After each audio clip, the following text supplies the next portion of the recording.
9 ya.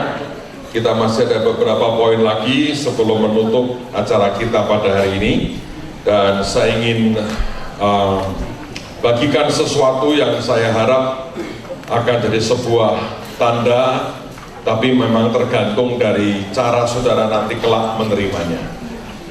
Dan tidak masalah dengan itu, karena itu menyangkut sesuatu yang sangat pribadi antara Anda, hatimu dengan Tuhan. Tapi bagian saya adalah saya ingin lakukan apa yang Tuhan perintahkan. Saudara, poin yang berikutnya adalah menurut saya buat seorang pemimpin itu mengerti kejiwaan orang lain, kondisi dari jiwa orang lain. Kalau kita bisa mengerti, menurut saya itu akan luar biasa. Karena seringkali kita tidak memahami keadaan orang lain. Ketidakmampuan kita memahami akan apa yang ada pada orang itu membuat kita sendiri akhirnya bertindak dengan tidak pas. Ya, kalau ada orang sedang susah, orang sedang tertekan, kemudian saudara melakukan dengan tidak tepat, nggak bisa ya. Saya belajar begini saudara, saya belajar ya. Seringkali kalau kita punya sebuah proyek tertentu, dan proyek itu membutuhkan akan dana yang besar sekali. Saya nggak bisa setiap minggu saya hanya ngomong untuk berkata mari memberi, itu nggak bisa. Karena saya mesti sangat hati-hati dan saya tanya Tuhan, kapan saatnya saya bagi? Karena tiap kali jemaat datang itu saya menyadari bahwa kondisi mereka itu bervariasi. Ada yang sedang happy sekali karena diberkati, karena ngalami Tuhan yang luar biasa. Tapi ada orang yang datang dengan sangat suntuk, keadaannya berat dan sudah hampir hancur semuanya. Itu tak tambahin beban sedikit lagi, habis. Nah, di situ pemimpin itu mesti jeli melihat akan keadaan orang lain, belajar membaca situasi. Yang kemarin saya katakan banyak orang tidak peduli loh. Situasinya seperti apa nggak peduli. Tapi Alkitab mengatakan Yesus itu mengajar sesuai dengan pengertian masing-masing. Saya sudah mungkin 30 tahun lebih lah jadi hamba Tuhan. Dan selama 30 tahun itu saya belajar tentang mengenal Tuhan dan mengenal manusia sebetulnya. Manusia itu bisa sangat gampang dikenali. Dan kalau kita bisa mengenali mereka, Anda kan bisa nangkap. Saya berkali-kali sebetulnya di hati ini Tuhan sudah kayak ngasih sinyal saya mau ngomong soal ini. Nanti di sebuah titik ketika ngadepin jemaat itu bisa keadaan itu berubah. Dan seperti saya bilang Tuhan, ini nggak bisa ya. Yang materi dalam level seperti ini nggak mungkin disampaikan kepada mereka. Roh Kudus akan memberi hikmat, itu diturunkan levelnya sampai mereka bisa mengerti. Nah, memahami orang lain itu penting. Saya belajar lewat mimbar. Kadang-kadang saya bicara, saya bisa nangkap ini ngerti apa enggak sih. Saya masuk dengan cara omongan begini tuh mereka mudeng tidak. Nah, reaksi balik itu kita harus bisa baca. Zaman dulu ketika orang pengen ngerti yang namanya kapal selam, orang itu sebetulnya melemparkan sonar. Nah, sonar itu sebetulnya seperti gelombang suara. Nah, ketika membentur sesuatu, nanti dia balik. Nah, ditangkap balik, gelombang itu bisa membentuk satu bangunan tertentu. Nah, orang bisa ngerti, oh ada kapal selam. Dari mana? Sonar. Kayak gelombang dilempar, ketika bentur, dia balik membentuk akan benturan itu bentuknya apa, dan dia bisa mengerti. Sama sebetulnya radar juga sama. Ketika orang membaca titik-titik itu, orang bisa berkata, oh ini pesawat komersial, oh ini pesawat tempur. Dari mana tahu? Radar. Dia melempar sesuatu yang kemudian ditangkap balik lagi, dan itu berupa sebuah gambar. Orang yang ngerti dia bisa menerjemahkan sebetulnya ini apa. Nah, kehidupan kita dalam pengabdian kita, hal yang sama itu berlaku. Jangan kita tidak peduli dengan orang sekitar kita. Khawatirnya ada banyak hal yang bagus yang kita lontarkan kepada mereka, malah ditangkapnya salah. Kok bisa salah, Pak? Karena kita tidak membaca sebetulnya. Yang sedang kita beri ini bereaksi balik apa ke kita. Nah, kalau kita bisa memahami ini, saya yakin sebenarnya kita semua akan jadi orang-orang yang sangat mengerti bagaimana memimpin orang lain. Saya ingin cara kita mimpin berhubungan dengan orang lain di-upgrade dari hari ke hari. Oke, yang berikutnya. Lagi-lagi saya mau ingatkan, ini penting buat para pemimpin. Ini merupakan salah satu musuh besar adalah yang namanya kemarahan. Kalau Anda baca di Alkitab, Musa kena karena itu. Raja Usia kena karena itu. Saul kena karena itu. Kemarahan itu mengerikan. Karena begitu Anda marah, ya itu nanti dampak rusaknya itu besar sekali. Belajar minta yang namanya cool spirit. Alkitab berkata orang yang berpengertian, kata Alkitab, itu punya cool spirit. Bisa adem, tenang aja. Ngelihat, Anda perhatikan dulu. Nanti Anda bisa ngerti, oh yang ini kondisinya seperti ini. Tapi kalau sudah keluarnya itu kemarahan, nah itu masalah. Saudara, perhatikan akar dalam diri kita. Kalau kita tidak bisa mengerti, Pak, ada yang tidak beres nih di hati, Anda akan berbenturan dengan banyak orang. Dan percayalah, Anda akan terus merasa benar, tapi yang engkau lukai makin hari akan makin banyak. Nah, biasanya kalau Anda cenderung ya, ada gampang marah, itu ada sesuatu di dalammu yang menurut saya harus dibereskan. Ada anak yang dari kecil dibuang orang tuanya. Dia mencari siapa orang tuanya dan gak pernah ketemu. Tiba-tiba itu bisa muncul kemarahan di dalamnya. Nanti cara ngomongnya ke orang, cara berkomunikasinya, itu karunianya ada karunia ini, bahasa Jawanya, karunia nyelekit, saudara. Anda tahu karunia nyelekit? Kalau ngomong mesti nyelekit, itu karunia. Biasanya di dalamnya itu ada yang nggak beres, ada yang error, ya, atau gampang marah, gampang negur orang, gampang maki orang. Itu ada yang tidak beres di dalam. Saya menghimbau yang begitu-begitu itu kita minta sama Tuhan, ngomong jujur sama Tuhan. Tuhan, kenapa ya aku ini dengan orang kok gampang marah? Kenapa ya kok aku ini gampang menghakimi orang? Kenapa aku gampang meledak?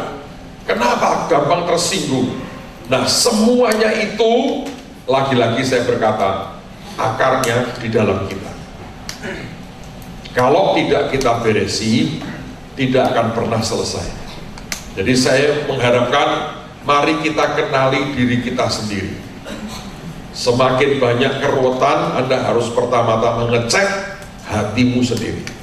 Dan perhatikan, karena kemarahan itu kalau Anda ledakan ya, nanti Anda memperbaikinya repot. Siapa yang akan memperbaiki? Dirimu sendiri. Anda pernah nonton film Hulk? Kalau sudah jadi Hulk, baju robek, dia harus cari baju sendiri, saudara. Ya. Kalau jadi manusia normal, telanjang kan? Nah, cari baju sendiri. Kadang-kadang kalau beruntung ada orang lempar bajunya, kalau tidak, cari baju sendiri. Semua yang dia rusak, itu biasanya kalau kita merusaknya, Anda yang harus perbaiki. Kalau hubungan rusak, Anda yang harus perbaiki. Jadi banyak orang itu marah di depan, mikir belakangan. Saya berdoa kita balik, pikir dulu sebelum Anda marah dan merusak hubungan dengan orang lain. Karena pemimpin itu sebetulnya kalau nggak ada yang dipimpin itu buat apa? Jadi apa? Ya toh? Kayak tadi saya berkata banyak orang, jenderal, anak buahmu siapa? Ya enggak ada, saya sendiri. Waduh, Kentucky Fried Chicken aja baru level kolonel. Ya toh? Tapi anak buahnya banyak di mana-mana. Colonel Sanders selesai. Banyak orang menyebut dirinya jenderal. Ya, mungkin guyonan, tapi kalau sebuah panggilan isinya cuma orang guyonan, nanti tugasnya pun akan guyonan. Saya ingin ada bagian di mana kita serius, ngerti, bukan hanya untuk gagah-gagahan, bukan hanya untuk Anda dilihat orang hebat, tapi ujungnya tuntutan iblisnya mengerikan. So, hati-hati dengan yang namanya kemarahan, karena itu nanti dampak damage-nya, rusaknya Anda sendiri yang harus memperbaiki. Oke? Yang ke-12, menurut saya kita harus terus upgrade diri kita di roh, jiwa, dan tubuh. Tidak ada pilihan, saudara. Harus terus di-upgrade. Makanya saya berkata, kalau Anda belum ikut impact lah. Minimal kelas malam. 6 bulan itu untuk mengupgrade. Upgrade manusia roh kita, upgrade pengetahuan kita. Kalau Anda S1 bisa ambil S2, upgrade lah. Kita punya sampai ke pasca sarjana. Upgrade diri kita. Anda kalau punya anak, ini sudah masuk masyarakat ekonomi Asia, MEA. Kita harus berkompetisi dengan bangsa lain. Kita punya Health University, bisa nolong. Upgrade, kenapa di tahun lalu dan tahun ini Tuhan bilang pendidikan? Karena itu untuk mengupgrade kita. Mau nggak mau, saudara dan saya mesti belajar upgrade diri kita. Sedemikian rupa. Tapi upgrade dengan baik. Bukan cuma cari gelar ya, tapi sungguh-sungguh secara pengetahuan, secara kemampuan analisa kita, ketajaman kita, semua dinaikkan. Cara berpikir kita, intelek kita, naikkan. Sebab kalau tidak, saudara, nanti kelak kita nggak bisa ngikutin. Semua perkembangan yang ada ini cepat sekali. Nah, cara berpikir yang lama kita dipakai dengan hari ini, saya bilang nggak jalan ya. Ini zaman sudah beda sekali. Kemarin saya baca di media ada beberapa toko yang jual CD tutup. Seluruh apanya di Indonesia tutup, tidak buka lagi. Kalah dengan sekarang online. Orang mau beli musik, orang mau beli video sekarang pakai internet, cepat sekali. Dan sudah ada di mereka. Jadi nggak perlu lagi beli kemana-mana. Ini semua dunia sedang berubah luar biasa. Nah, kita kalau tidak melihat akan perubahan ini, dan kita hanya berkutat dengan apa yang selama ini kita tahu, akan sulit sekali. Karena itu saya mau berkata, mari upgrade diri kita. Jangan cepat puas dengan apa yang kita punya hari ini. Kita mesti belajar lebih banyak, berdoa lebih banyak, di roh, di jiwa, tubuh, di upgrade sampai ada peningkatan yang luar biasa. Itu yang menurut saya poin yang berikutnya yang penting buat kehidupan kita. Kalau Anda malas belajar, tidak mau semuanya, saudara ini berkata, ya sudahlah, pokoknya aku sudah puas dengan apa yang ada sekarang. Sebuah titik Anda akan sadar kok tertinggal sangat jauh. Seorang pemimpin harus memerangi rasa malas dalam dirinya. Kalau Anda pemimpin, Anda tidak suka bergerak, tidak suka menjelajah, tidak suka mengeksplor semuanya, Anda jadi pemimpin yang tertinggal. Nanti orang sudah 6-5 langkah di depan, Anda tidak, tiba-tiba tertinggal sudah. Dan saya melihat ada banyak orang di mana-mana malasnya luar biasa, malas belajar, malas mengupgrade diri, cepat puas. Ya, itu kalau saudara perhatikan gini aja. Kalau ada waktu luang dalam hidupmu, coba perhatikan kecenderunganmu kau gunakan untuk apa? Main bola Pak saya Pak. Ya baguslah, kalau umurmu baru 13, 14, 17. Siapa tahu MU membutuhkan saudara. Tapi kalau umurmu sudah 30 tahun, Mourinho aja nggak akan mungkin kuat melatih Anda. Benar nggak? Tapi kalau waktu 30 ke atas, waktu luang bola, sudahlah, percayalah. Ini Anda sedang mengupgrade kekuatan fisikmu toh. Tapi yang di sini dan di sini nggak ada perkembangan. Oh, kalau saya ke mall Pak, kenapa? Ngadu. Saudara akan bisa ngerti, sebetulnya dia bukan orang yang sedang belajar. Oh, kalau saya lain lagi Pak, Kemana? Mancing saya. Kenapa mancing? Seperti murid-murid Tuhan Yesus. Ngawur. Seperti Petrus cari uang logam itu, saudara. Jadi kalau anda bisa mengukur dirimu sendirilah sebetulnya. Kemana engkau pergi, apa yang engkau buat tiap kali ada kesempatan kosong, apa yang engkau lakukan sebetulnya? Apakah saudara cukup belajar atau anda just cari fun? Nah, yang kedua itu, percayalah tidak akan maju kalau anda dan saya tidak memaksa diri untuk belajar mengupgrade segala sesuatu. Dan sampai kapanpun sebetulnya kita harus terus belajar. Kalau anda tidak belajar, berhenti belajar, tidak pernah bisa kita meningkatkan akan kemampuan kita untuk melayani. Oke? Yang berikutnya, saudara harus mengerti yang namanya, istilahnya John Maxwell itu pemimpin 360 derajat. 360 derajat. Apa itu sebetulnya? Simpelnya begini, engkau harus menempatkan dirimu di tengah, di mana saudara harus ngerti siapa di atasmu, siapa kanan kirimu, dan siapa bawahmu. Ya, secara pribadi Anda harus buat itu, gampang, buat lingkaran, ya kan? Anda di tengah kan? Di atas ada tulis siapa di atasku, kepada siapa aku harus menundukkan diriku, dan kemudian kepada siapa aku mesti dapat perintah, kepada siapa aku mesti bertanggung jawab di atas. Tapi kau harus ngerti siapa partnermu di kananmu dan di kirimu, orang yang bisa engkau gandeng untuk kerja bersama-sama. Tapi juga Anda harus mengerti siapa orang di bawahmu yang engkau muridkan, yang engkau didik, yang kelak bisa menjadi pemimpin yang baru di masa depan. Kalau kita bisa menempatkan diri kita seperti itu, akan luar biasa. Saudara, salah satu hal yang baik menurut saya ya, sejak adanya Bahtera itu, kami bertujuh, setiap sebulan sekali itu kumpul. Seringkali di rumah Pak Yusuf terakhir ini karena beliau faktor usia dan kesehatannya. Tapi dulu kita muter. Semarang hampir nggak pernah, karena tiap setahun 2 kali sudah pada ke Semarang. Jadi kita kumpul kadang-kadang di Sion, di Cirebon, atau kadang-kadang di tempat Pak Daniel, kadang lagi di Mahanaim, kadang kumpul di Temanggung. Untuk apa sebetulnya? Ya kumpul doa saja.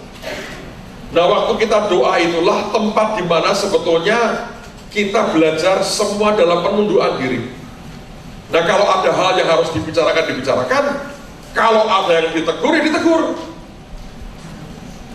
Nah, di situ sebetulnya itu sehat. Karena siapa yang bisa menegur dalam sebuah titik tertentu? Gak ada. Jadi kalau ada posisi di mana kita menempatkan diri kita bisa ditegur, itu enak sekali. Saya ini kasihan dengan orang-orang yang levelnya sudah level dewa mentok gitu, yang di atasnya nggak ada lagi, Tuhan tok. Dan kita nggak mungkin disentuh, nggak mungkin ditegur. Ini berat. Kenapa? Rugi, saudara. Rugi. Dalam banyak organisasi ada orang yang berkata, aku di tempat yang paling tinggi. Siapa yang bisa bicara ke hidupnya? Gak ada. Sekalipun orang itu memberi nasihat, tapi otoritasnya gak cukup. Kadang-kadang cuma nasihat itu gak berarti. Tapi kalau berani bentur ya, dar. Nah, itu yang paling sehat. Jadi kalau saudara dalam kepemimpinan, Anda mesti mengerti siapa di atasmu, dan biarkan mereka berfungsi sebagai pemimpinmu. Kalau ada yang keliru, ya diomongi. Kalau itu hanya Anda tempatkan tapi tidak pernah Anda perhatikan dan dengerin akan nasihatnya, ya ada gunanya. Tapi Anda juga harus mengerti siapa orang di kanan dan di kiri saudara. Engkau bekerja sama dengan siapa? Nah, kalau orang itu sejajar dengan saudara, Ya tempatkan dirimu seperti itu. Tetap di atas segalanya, melayani itu nomor satu. Bahkan dengan kanan kirimu, tempatkan diri sebagai pelayan. Saya masih ingat di awal ketika pelayanan, seringkali saya bersama-sama kalau ada retreat dengan hamba-hamba Tuhan yang lebih senior, saya tempatkan diri saya bawain tas mereka. Kenapa? Karena kalau Anda bersama-sama dengan orang lain, itu tiba-tiba, itu pada siapapun bisa muncul seperti roh kompetisi. Saudara, saya tidak bicara di perusahaan ya, saya bicara hari ini, saya bicara ke pemimpinan. Tadi saya tanya, Pak, kalau di perusahaan gimana, nggak ada urusannya. Itu kompetisi lah, Anda bersaing dengan baik. Ini soal sikap hati. Ini soal sikap hati, saudara. Bukan soal Anda tidak boleh berkompetisi di perusahaan. Ini sikap hati. Nah, kalau Anda bisa punya sikap hati seorang pelayan, itu akan sangat lebih baik. Karena kalau tidak, masalah. Masing-masing orang itu dipanggil untuk memberikan sumbangan pengabdiannya. Bukan ide, bukan pendapat, bukan wewenang, tapi pengabdian.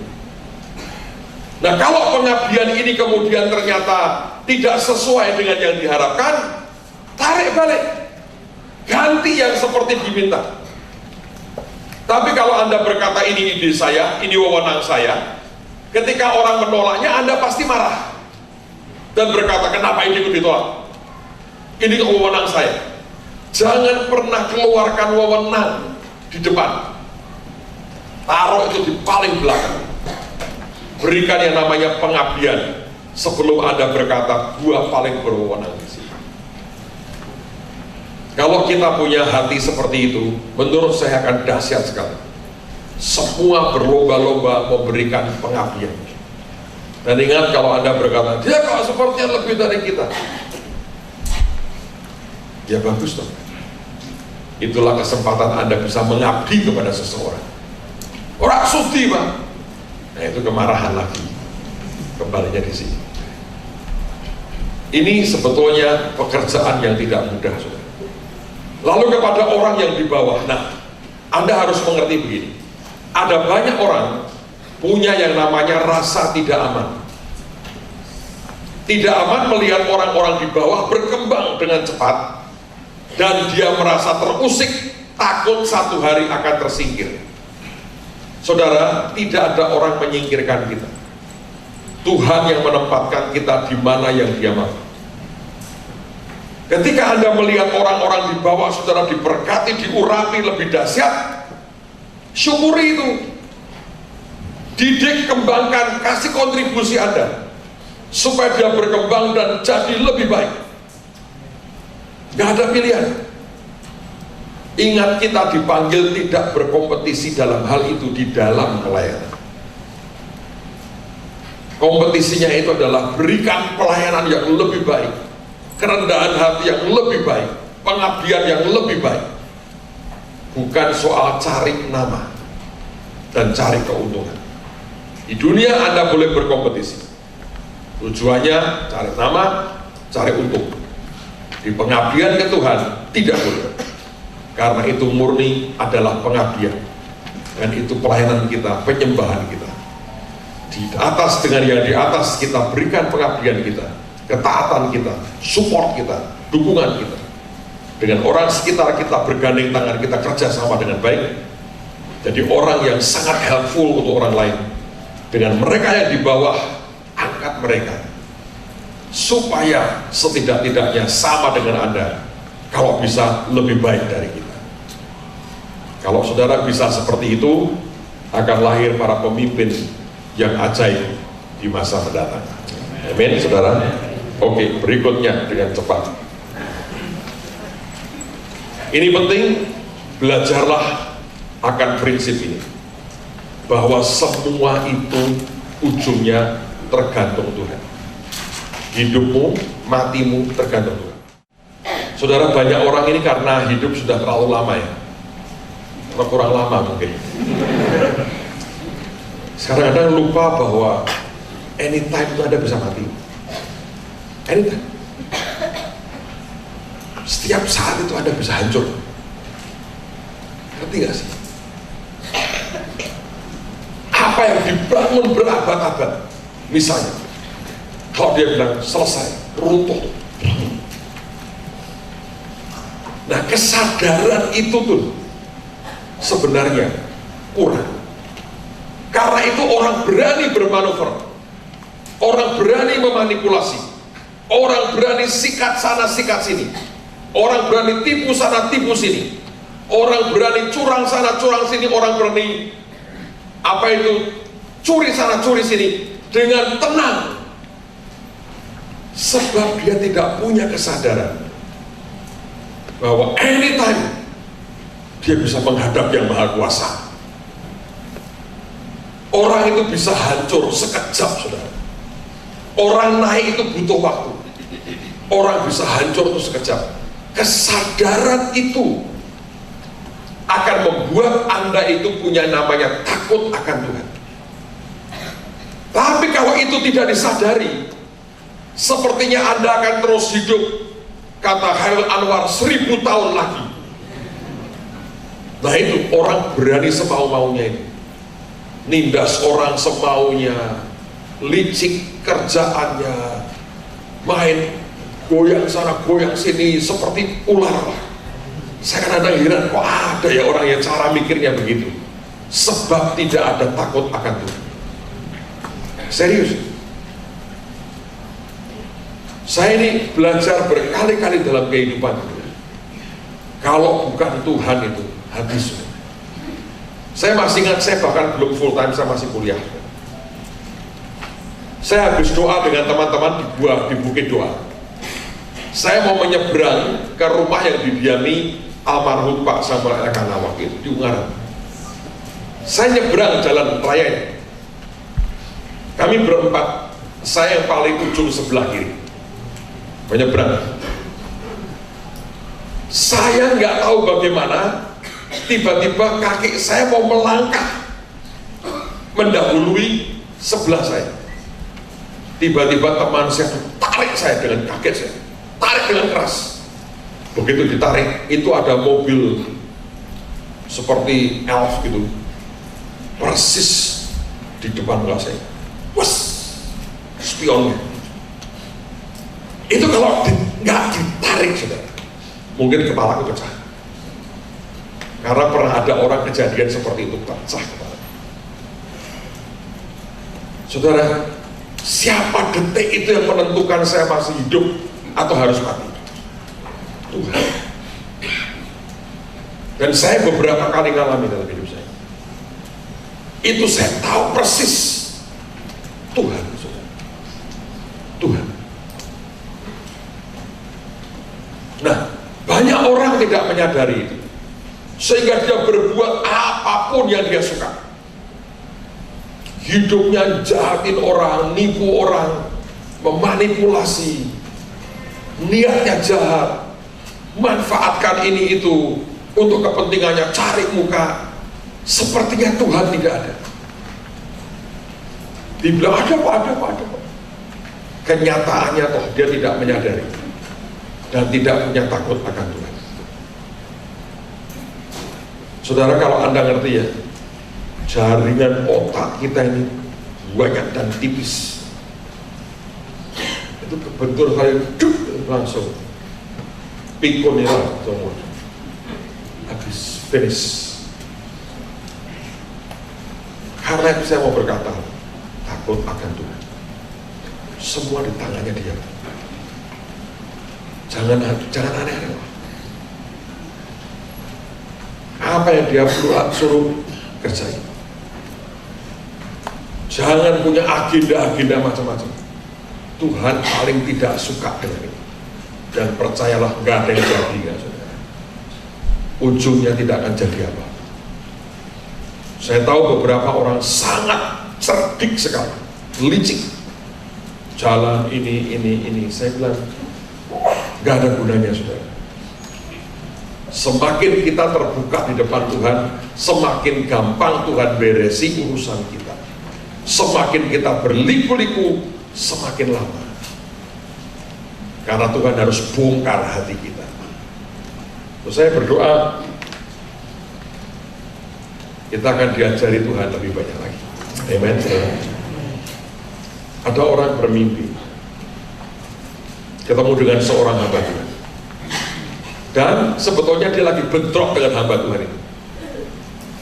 Dan 3 kali Tuhan beri mimpi ketemu dengan hamba Tuhan itu, dan 3 kali dia tanya ke saya, Pak, artinya apa? Sambil kemudian dia menjelaskan, apa mungkin saya disuruh ketemu dia ya Pak? Belum saya jawab, dijawab lagi, mungkin bunga tidur saya Pak, karena toh dia sudah tidak mau dengan saya.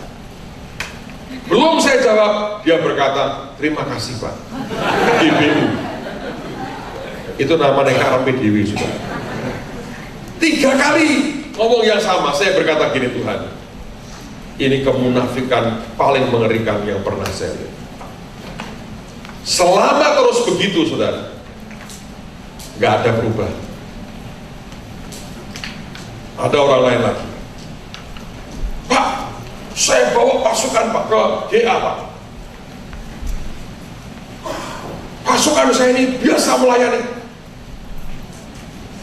Saya ingin kalau boleh kami juga jadi mentor. Tapi kalau enggak ya nggak apa-apa Pak, saya dari peserta juga nggak apa-apa. Puji Tuhan. Tak diemin bener.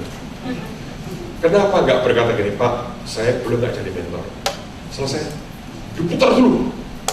Oh pasukan, mungkin. Kalau nggak apa-apa. Ya udah nggak usah.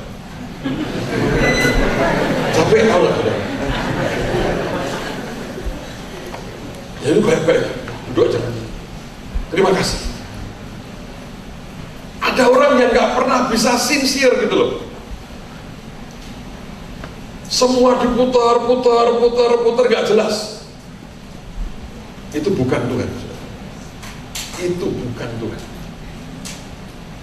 Ada lagi orang begini. Datang ke dia, Pak, saya kemarin temuin Pak. Terus saya diperintahkan datang ke dia. Terus, kalau diperintah Pak siap. Saya senyum. Dalam hati saya bilang, karepmu. Kenapa? Saya nggak percaya ada perintah datang ke GA. Himbauan dia, kita mau begini. Tapi kenapa diperintah? Supaya dia dianggap orang penting yang dia harus datang. Nggak penting sebetulnya. Kenapa nggak gampang berkata, Pak saya ikut GA ya? Ya amin, selesaikan bagus toh. Kenapa harus diputar? Lagi-lagi ya saudara, semua tetek bengek urusan di sini. Mari buat semua jadi simple. Jangan dibuat ruwet.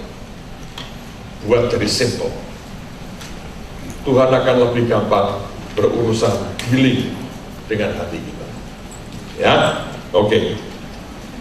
Karena itu kita tergantung kepada Tuhan dan tidak kepada yang lain. Yang berikutnya, Anda dan saya mesti belajar bergaul dengan Roh Kudus. Ini juga tidak ada pilihan, saudara. Kalau kita mau sehat, bergaul dengan Roh Kudus itu harus jadi yang paling utama dalam kehidupan kita. Sebab itu akan membawa Anda dalam perjalanan betul-betul dengan Tuhan. Bukan yang seperti saya katakan hanya muter-muter di Gilgal. Dari tahun ke tahun ya hanya begitu aja. Mari bergaul dengan Roh Kudus. Kalau Anda bisa connect dengan Roh Tuhan, itu segala-galanya. Anda akan diajari sangat banyak. Dan betul-betul ini murni. Karena apa? Tuhan juga akan beresi hatimu. Dan Roh Kudus itu tertib, Roh Kudus itu gentle, Roh Kudus itu baik, dan Roh Kudus itu tidak seaneh-aneh yang Anda pikir. Saya sudah ketemu dengan banyak orang katanya dipimpin Roh Kudus, tapi aneh-aneh. Pak, semalam saya mimpi, saya bertemu dengan Bapak. dan cahaya kemuliaan. Saya lihat Bapak pakai cincin akik 3 kilo. Tak cari dulu yang jual akik 3 kilo. Aneh-aneh. Terus saya diketok sama Bapak. Terus pingsan saya. Terus saya bangun. Sudah bangun, tidak apa-apa lah. Gitu. Mau gimana? Itu artinya apa?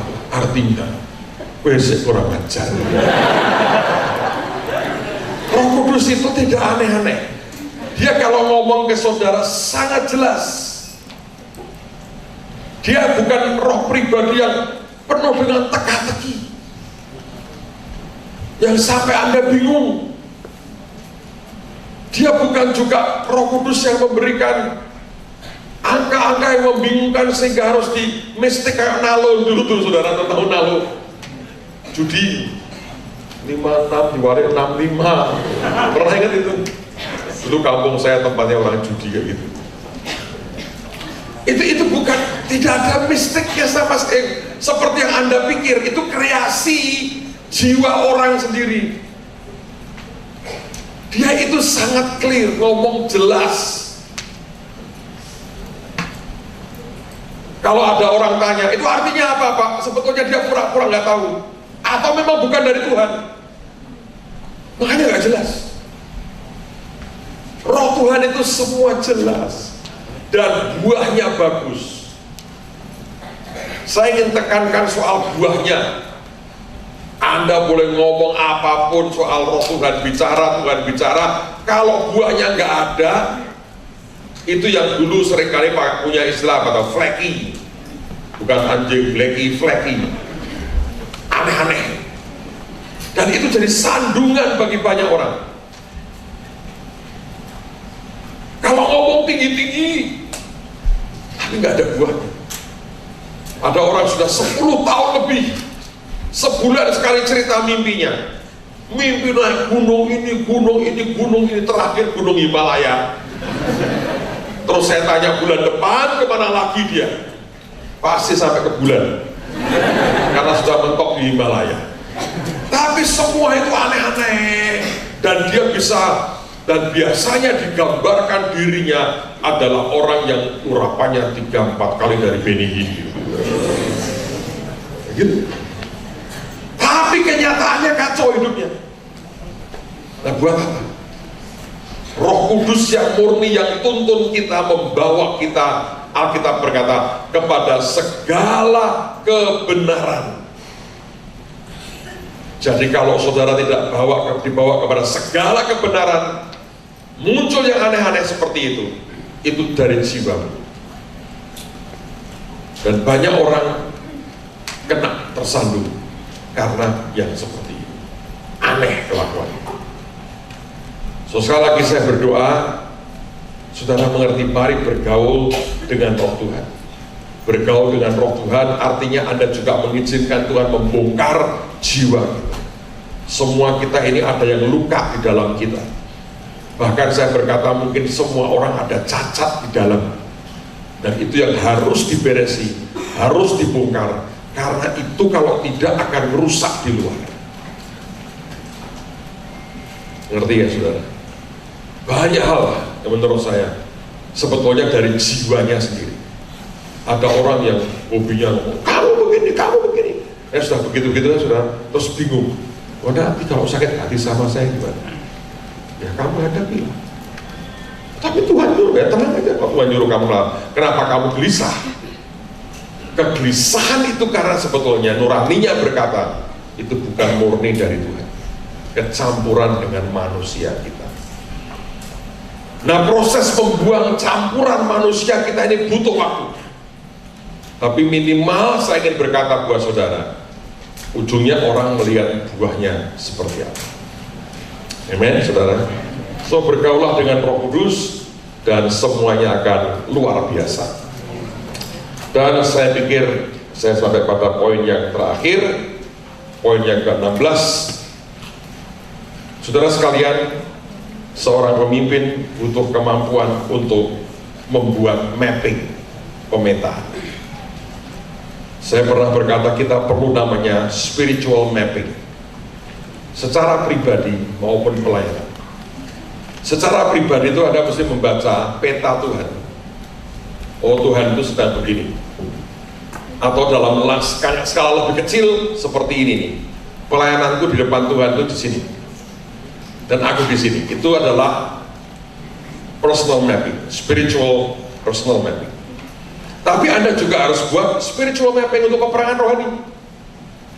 Ya kan? Anda mesti ngerti kota, pemetaan, buat pemetaan rohani, ngerti oh di mana tempatnya. Anda juga harus punya namanya social mapping. Kalau gereja, saya punya spiritual mapping. Para pendoa sudah buat mapping. Oh, ini begini, ini begini, ini begini, ini begini. Pada waktu GA dilihat lagi di mana kekuatannya. Seperti itu. Dan kalau Anda mengerti kan seminggu sebelumnya kan hujan terus Semarang. Itu mengerikan buat yang kerja karena begitu alat berat masuk lumpur lapangan. Dan kita berdoa seminggu sebelumnya tidak boleh hujan. Dan kita berdoa hanya boleh hujan setelah dari tanggal itu sampai dengan tanggal 3. Dan kemarin dicurahkan luar biasa, seperti selesai. Tapi buat saya pribadi itu hebat. Tuhan itu mengaminkan deklarasi kita.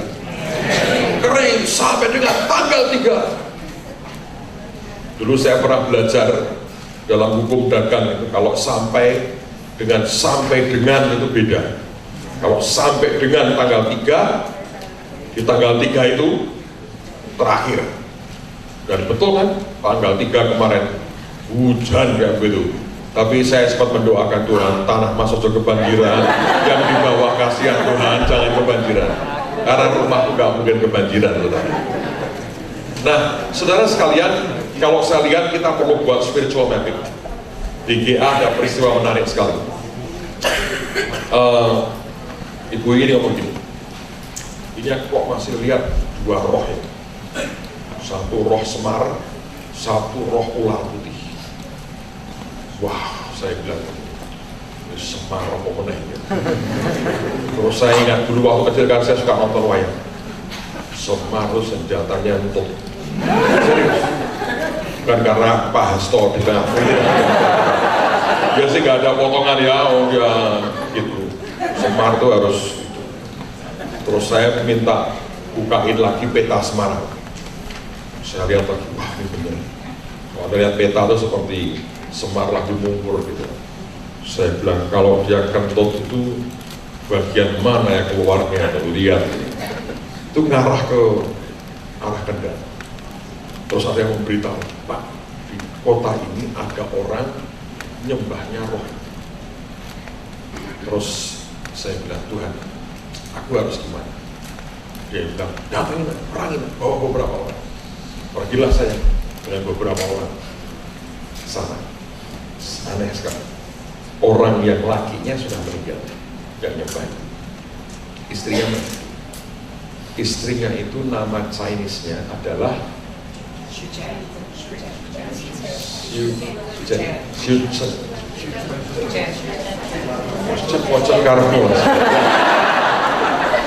itu adalah nama dari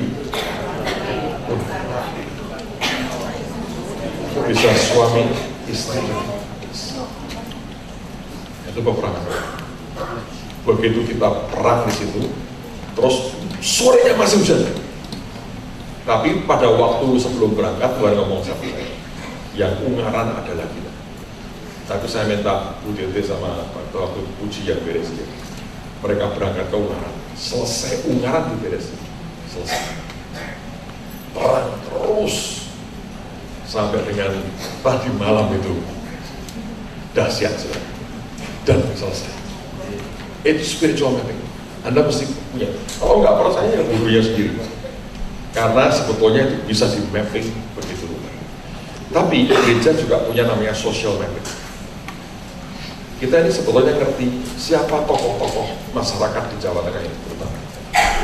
Dari gubernur, dari wali kota, dari pimpinan kepolisian, dari TNI, dari dari siapapun, dari masyarakat, dari mana, kita buat mapping. Dan semuanya itu kita sentuh. Makanya kita berhubungan baik dengan begitu banyak orang, karena itu bagian dari social mapping. Nggak boleh diabaikan, nggak boleh diabaikan. Kita mencoba dengan apa yang kita bisa, itu disentuh.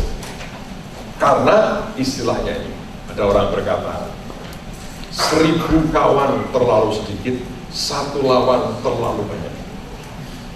Jadi kita nggak perlu bermusuhan dengan siapapun. Lawan kita bukan manusia, penguasa di udara. Tapi secara kita hidup bermasyarakat, gereja ini punya. Dan bukan hanya dibiarkan, tapi kita punya hubungan yang intens dengan lembaga-lembaga tertentu ini sampai dengan hari ini. Itu untuk jalin dan untuk menghindarkan daripada hal-hal yang tidak perlu. Kadang persoalannya adalah karena berjarak, lalu orang curiga. Tapi kalau kita bisa punya kedekatan, akan luar biasa. Makanya saya mendorong, kalau Anda di rumah singgah, Anda di MK dan sebagainya, buat social mapping, siapa orang-orang kunci di sini. Buat sebuah approach yang berbeda dengan mereka. Dan diberlaku di seluruh dunia lah, istilahnya itu gampang. Orang itu harus diwongke. Tidak boleh diketek, tidak boleh. Istilah saya sendiri itu, ya yang kedua. Orang itu harus diwongke. Wah sudah selesai itu. Harus diwongke. Taruh, beri. Istilahnya Tuhan Yesus, beri kepada kaisar apa yang jadi milik kaisar, kepada Tuhan apa yang jadi milik Tuhan. Para pemimpin, orang-orang itu beri yang mereka sebetulnya bisa mereka terima. Kehormatan, pengakuan, recognition, diakui, selesai. Memang harus punya waktu ya untuk kita bisa menyentuh semuanya. Di semua level kita, jangan pernah diabaikan. Karena itu penting buat kita. So Anda harus punya namanya spiritual mapping, Anda harus punya social mapping, dan kita juga harus mengerti yang namanya peta zaman dalam kehidupan kita. Amin, saudara. Itu 16 poin. Oke, saudara sekalian, hampir jam 2 persis setelah kita selesai. Saya ingin bagi sesuatu yang aneh hari ini. Saya harap cukup ya. Saudara, saya ingin memberi Anda, ini awal tahun, saya ingin memberi Anda sebuah tanda profetik. Terserah mau dipakai untuk apa. Sebagian Anda simpan sebagai tanda perjanjian, boleh. Sebagian Anda berikan ke orang lain, boleh. Anda merasa penghinaan, jangan diterima. Anda merasa nggak berguna, berikan ke orang lain. Tapi saya hanya mau nuruti apa yang tadi Tuhan katakan. Saya nggak rencana. Tadi waktu saya ke sini Tuhan berkata, benar, beri tanda profetik. Tandanya berupa apa? Saya mau beri Anda uang. Uang ini nggak banyak, saudara. Saya mau beri tiap saudara hanya 50.000 rupiah saja. Tapi enggak, kok pengen kisah menaga lumayan.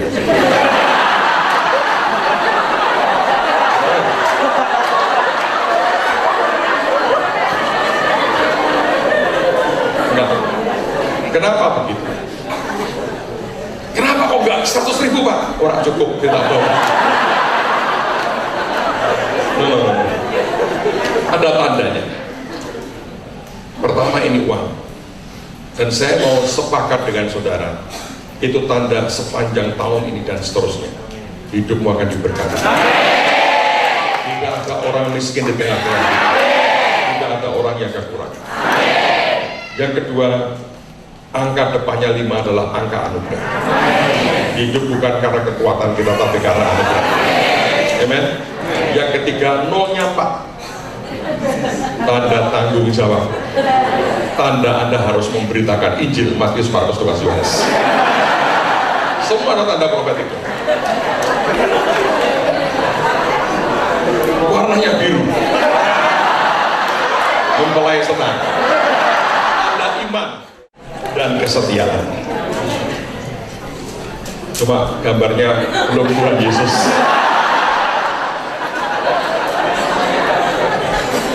Saya ingin memberikan itu sebagai tanda. Terserah, saya tidak berkata terus Anda terus kasih kemenyan di depannya. Sebagian akan berkata, Pak, biar ini tanda perjanjian. Nggak masalah. Bukan karena uangnya, tapi karena saya disuruh Tuhan. Anda angkat sebagai perjanjian. Tiap kali Anda membutuhkan sesuatu, Anda butuh mujizat keuangan, kok bisa angkat di depan. Atau kalau Anda berkata, Pak, buat saya ini harus saya bagikan ke orang lain. Boleh. Anda berkata, Pak, saya tersinggung. Saya sebagai orang kaya, Bapak hanya memberi saya. Jadi Anda tawarkan ke orang lain, siapa yang mau? Gak apa-apa. Ini masing-masing pribadi kita dengan respon masing-masing. Di dompet saya ini ada uang $1 yang punya nilai sesuatu. Tidak pernah saya gunakan. Saya simpan di sini. Anda tidak boleh bereaksi nurut dan ikut-ikutan. Tanya Tuhan masing-masing. Ya, saya mau melakukan apa yang Tuhan perintahkan. Bagaimana caranya supaya cepat? Satu orang satu aja, saudara ya. Oke, kita berdiri sama-sama. 5 roti bagikan pokoknya. Tuhan hambanya melakukan apa yang Engkau perintahkan. Biar semua ini jadi sebuah tanda. Tahun ini hidup kami diberkati. Kami cuma terima anugerah Tuhan, karena kemampuan kami tidak seberapa. Dan kami bisa menjalankan tugas kami karena anugerah Tuhan. Dan kami memberitakan Injil dalam anugerah-Mu juga. Terima kasih Tuhan. Kami mau terima ini untuk kemuliaan nama-Mu. Siapkan hati kami Tuhan. Dalam nama Tuhan Yesus. Dalam nama Tuhan Yesus. Memintakan berkat buat semua kami. Biar kami terus tumbuh dalam anugerah. Lengkapi kami Tuhan.